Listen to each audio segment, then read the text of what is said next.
যে এটার প্রবণতা অনেক বেশি।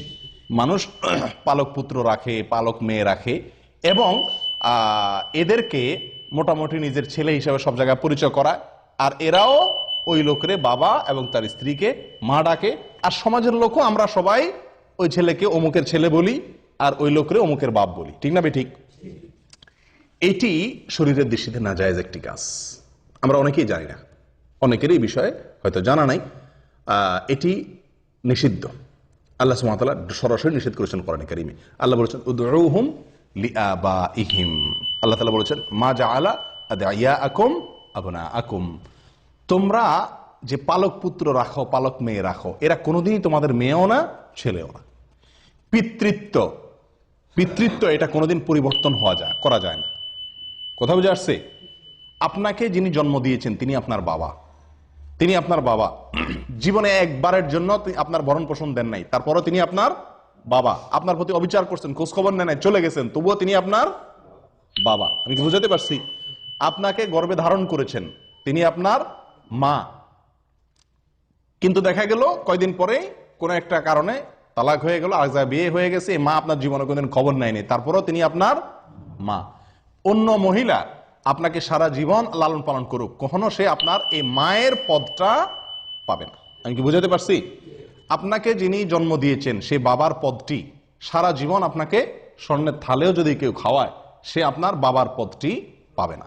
কিন্তু আমাদের দেশে সাধারণত যে লালন পালন করে, পালক আনে, তাকে ওই ছেলে মেয়েরাও বাবা ডাকে, আর বাবা ওই লোকও তাদেরকে ছেলে মেয়ে হিসাবে সমাজের লোকের কাছে পরিচিত করে। আর সমাজের লোকজনও, আমরাও সবাই কি তাদেরকে ওই লোককে অমুকের বাপ, অমুকের মা, আর ছেলে মেয়েগুলাকে অমুকের ছেলে, অমুকের মেয়ে বলে আমরা সম্বোধন করি। এটা জায়েজ নেই, এটা জায়েজ নেই ভাই।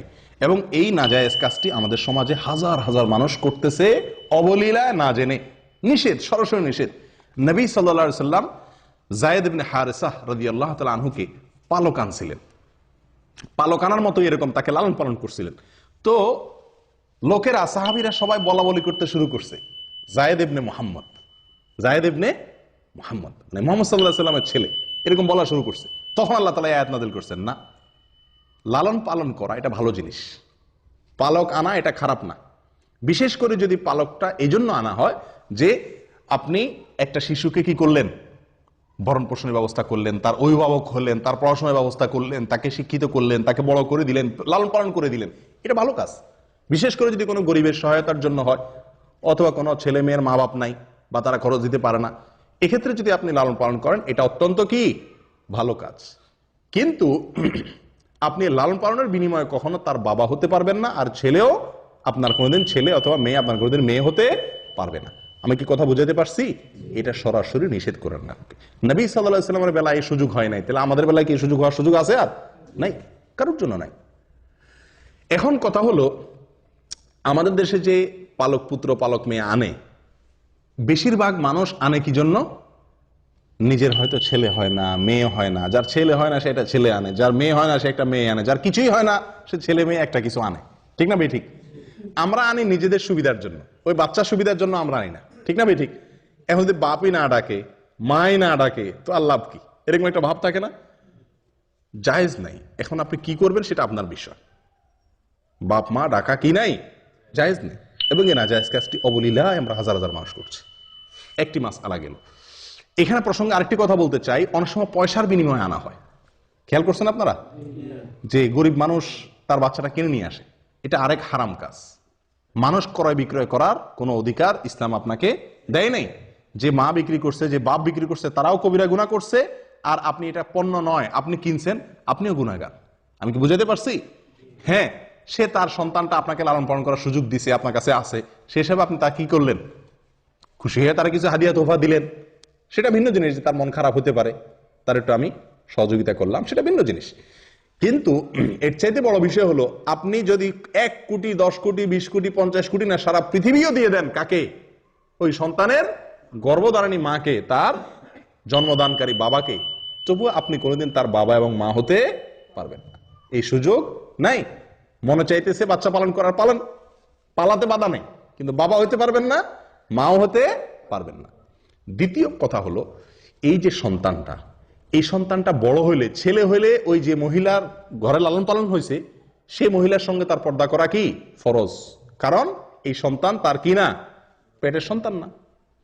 আবার যদি মেয়ে লালন পালন করে, তাহলে যে বাবা মতো যে লালন পালন করছে, যার বাসা লালিত পালিত হয়েছে, ওই পুরুষের সাথে এই মেয়ের দেখা দেওয়া কি হারাম। আমি কি বুঝাতে পারছি? কিন্তু এটার উপরে আমল করে কে? এখন কথা হলো, একই ঘরে থাকলে এই ছেলেকে এই মেয়েকে সারা জীবন লালন পালন করলাম ছেলের মতো মেয়ের মতো করে, তার বাপ মা খুশি হয়ে আমার কাছে লালন পালন করার সুযোগ দিছে, তো এটা কিভাবে সম্ভব যে তার সাথে পর্দা করব? আপনি যদি তার সাথে পর্দা না করতে চান, এই ছেলে যখন ছোট ছিল, এই মেয়ে যখন ছোট ছিল, তার উপায় হলো তখনই তাদেরকে আপনার স্ত্রীর দুধ যে কোনো ভাবে চিবিয়ে চাবিয়ে কোন রকম দুধ খাওয়াই দেন, তাহলে আপনার দুধ সন্তান হয়ে গেল, এই ছেলে আপনার কি হয়ে গেল। এখন আপনি বাবা মাও বলা যাবে, আবার কি দেখাও দেওয়া যাবে, কারণ দুধ সন্তানের সাথে দেখা দেওয়া যায়। কথা বুঝতে পারছি? ওই মহিলার যদি দুধ না থাকে, আপনার বোনের দুধ খাওয়াই দেন। কথা বুঝে আসছে? এক কথায়, অথবা মহিলার বোনের দুধ খাওয়াই দেন, তাহলে অন্তত মহিলার সাথে দেখা দেওয়ার সুযোগ হবে। এক কথায় দুধ সম্পর্ক তৈরি হয়, এরকম কারোর সাথে দুধ খাওয়াই দেওয়ার ব্যবস্থা করতে হবে। তাহলে কি হবে? ওইটা ছোটবেলায় করতে হবে। তাহলে কি হবে? দুধ সন্তান হয়ে যাবে, এবং ওই সম্পর্কের কারণে আপনার তার সাথে দেখা দেওয়া কি হয়ে যাবে, জায়েজ হবে। নাম্বার 3, সম্পত্তির মালিক এটা কোনোদিনই হবে না। এই সুযোগ দুধ সন্তান হলেও হবে না। আমি কি বুঝাতে পারছি? আপনি এত কষ্ট করে ছেলে পারলেন, মেয়ে পারলেন, আপনার যত সম্পদ রেখে যান, এক আনি সম্পদে, এক বিন্দু সম্পদে এই বাচ্চা পাবে না শরীয়তের হুকুম অনুযায়ী।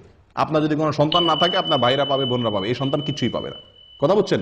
কারণ সন্তান পাওয়ার জন্য রক্ত সম্পর্কীয় আত্মীয় হতে হয়। এই ছেলের সাথে আপনার রক্তের কোনো কি নাই, সম্পর্ক নাই।